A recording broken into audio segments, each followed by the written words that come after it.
Hello everyone, it's Andrew. Welcome to part 2 of my disability history. When I was at college, I did a GMVQ in science. I did an intermediate, that's 1 year, and then I did the advanced, which is 2 years after that.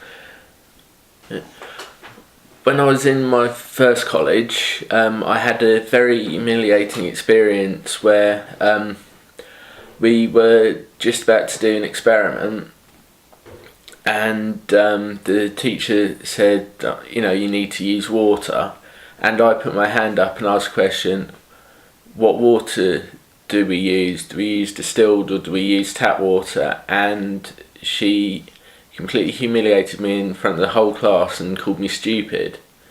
When that happened, I didn't know what to say.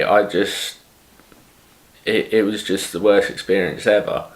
And later that evening, when my parents got home and I told them what happened, they were absolutely furious, and they obviously complained. And it was just ridiculous, because anyone that does experiments in general, there are some experiments that you use normal tap water, there are others that you use distilled water. So we really kicked off a fuss about that, because that was just outrageous. In those 3 years, I also still had great difficulty, because in the GMVQs, some people, I don't know if they've changed now, but there were regular exams. So for someone with dyslexia, that's extremely difficult. But I managed to scrape through and I got passes, which was great. So when I passed the advanced GMVQ, I started applying for jobs in science. Like lab work, working as a technician, anything that involved needing a qualification in science.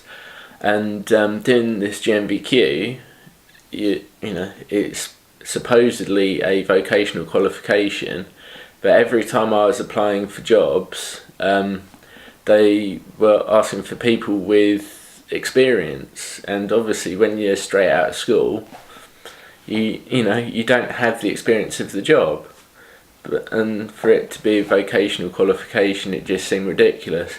So I was quite angry about that. And so I had to settle for working in a shop, which, when you spend 3 years at college, it's something you don't expect to do. So I worked there for a little bit, and then when I was around 20, we moved away from the area.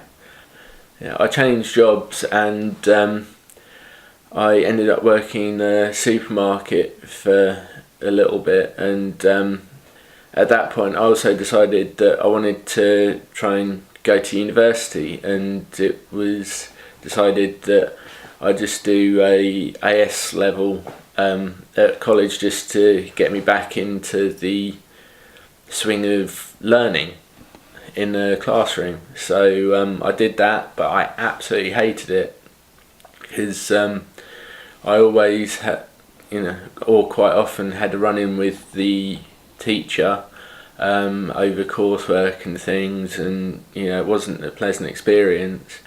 But after that year, I was literally just about to, I was like a couple of months away from going to university, and I decided that I didn't want to go, because circumstances changed at home, and I decided that until something better came along, I was gonna go full time at the supermarket that I was working at. When I was around 28, we were sitting at home watching a TV series that we'd got to like. It was the 3rd series, I think, and it's called Waterloo Road.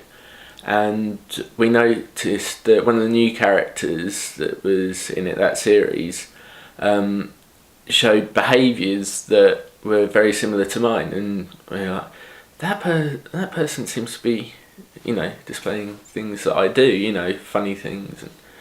And it turned out that that person had Asperger's. And at that point we were like, should I get myself officially tested? But at that point, we were like, no. I think we did look into it a bit, but they said, it'll take too long, and it'll cost a lot of money, and this, that, and the other. So we decided to put it on the back burner, and life just went on as normal. Yeah, people thought I was a bit odd and things, but I just thought, it's just me, isn't it? It's just what I do. In my time in the supermarket, I had often experiences where I was asked to do something, and I went and did what I thought I was told to do, but then I was told off, oh, you're either doing it wrong or that's not what I asked you to do. And I'm like, but no, this is what you asked me to do. So every so often I got in trouble with that, and that got quite stressful on occasions.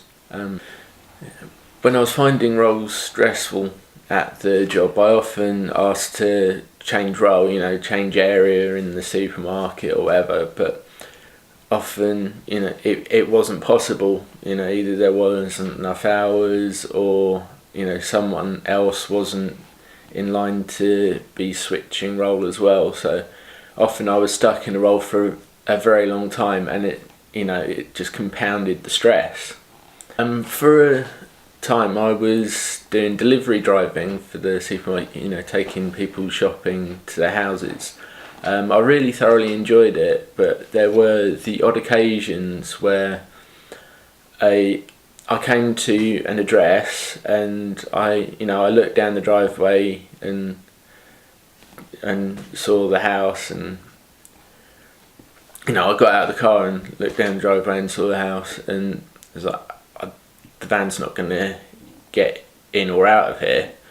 And so go to the front door and just say, I'm here, but I'm gonna have to bring the stuff to your door from the van.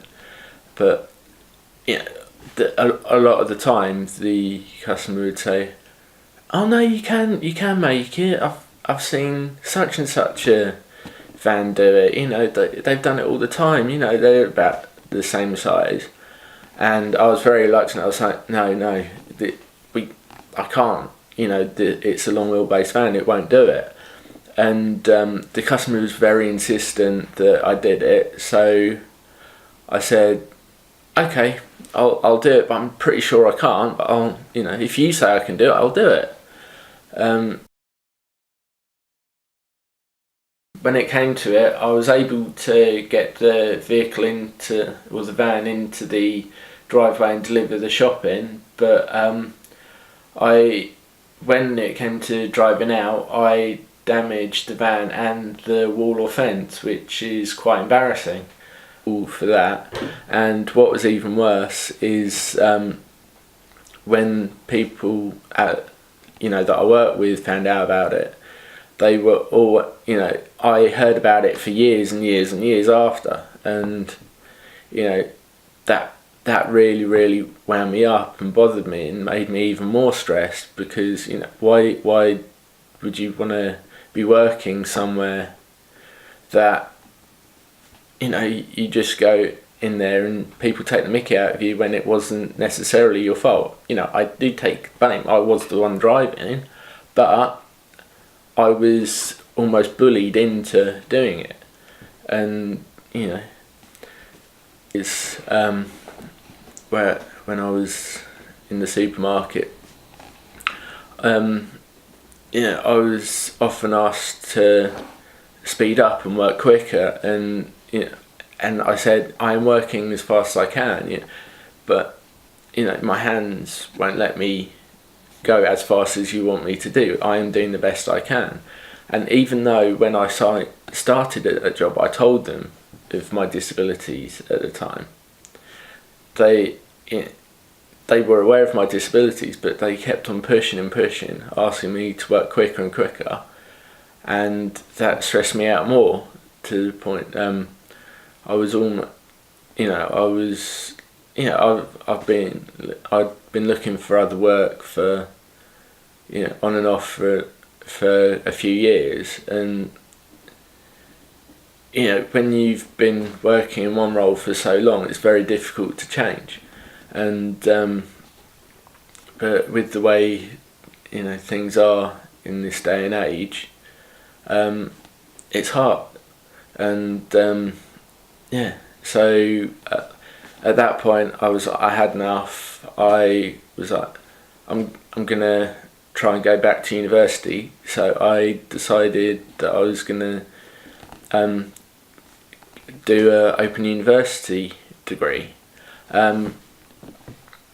I decided to do an open university degree in philosophy and psychological studies, purely because it was something that interested me. Because at the time I was trying to figure myself out, so I read a lot about different philosophers and things like that, and I was also into playing poker, and that involves psychology. So I thought, I'll go to university and learn a bit about both, get a degree, that'll get me a job, a better job, and not in the same environment. And I did that, and when I was like what they call buying the degree, buying to pay for the course, I did say that I was dyslexic and things, and they did help me out with my dyslexia and dyspraxia things. But when I asked them over the desk, I'm dyslexic, does this course have exams? And they said no. So I thought, yeah, great, yeah, I'll do this degree. And after the first year, because I was starting to get the help and that I needed, to learn the coursework and things, and that was great. It's going really well. And then I decided after the first year that I was going to go part-time at work, so I've got an extra day at home to do the coursework and things. And to begin with, that was going really well, but with the pressures of work and also the coursework, it was getting very, very stressful, to the point sometimes when I was coming home from work, I couldn't focus on the coursework. I just had to find a quiet space and just calm down.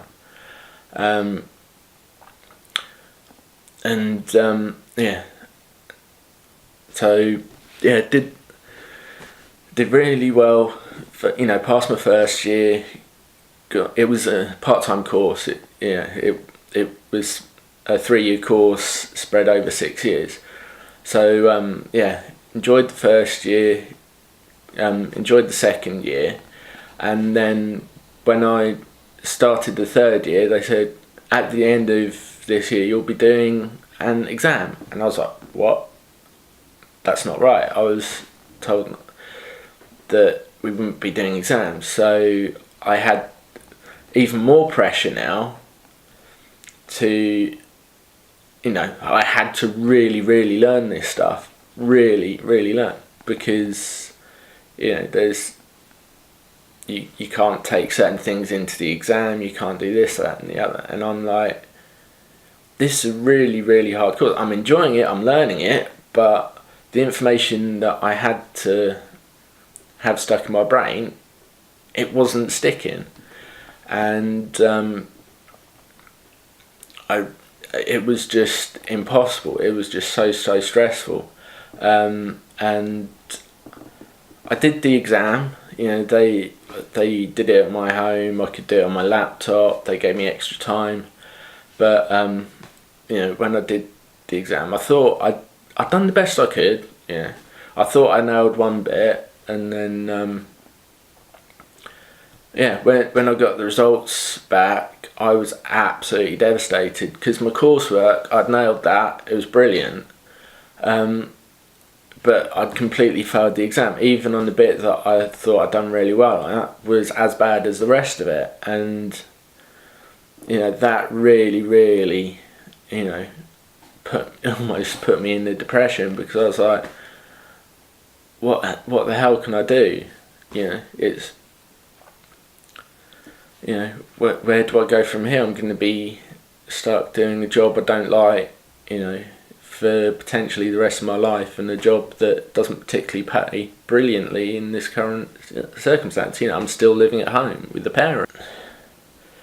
It got so stressful to the point at work where I was having to go at other people because, I was being told that I'm not quick enough, I'm not doing this, that and the other, when, I am working as hard as I can. I'm trying to do coursework, I'm trying to do this, that and the other, and I'm trying to do a job. And, I'm doing the job to the best of my ability. And there were occasions where I was doing my job and there were times where someone else not kind of pulling their weight was affecting my job and giving me more stress to deal with. And on several occasions I really kicked off at people and had a go at them, because I felt that, the people who were, above me, the managers, weren't dealing with it. And it got to the point where I potentially could have lost my job. And at that point we decided that I was going to be properly assessed for Asperger's late last year, and they diagnosed me with high functioning autistic spectrum disorder. And in a way it was a bit of a relief, because the speculation had disappeared. And at work, because I had that diagnosis, things got a bit better. People didn't push me so much, but still it was still hard to be there because of the things that had happened in the past. Because there were some people that don't quite understand Asperger's, that think things kind of dwell on your mind a lot, and when things get brought back up, you just want to hide, just kind of shut yourself off. You just want to get out of there. So recently we moved away from the area, and so I had to quit that job. So at the moment we've moved to East Anglia, and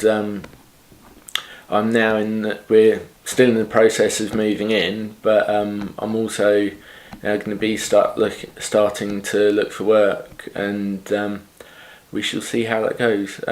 Thank you for watching. Bye.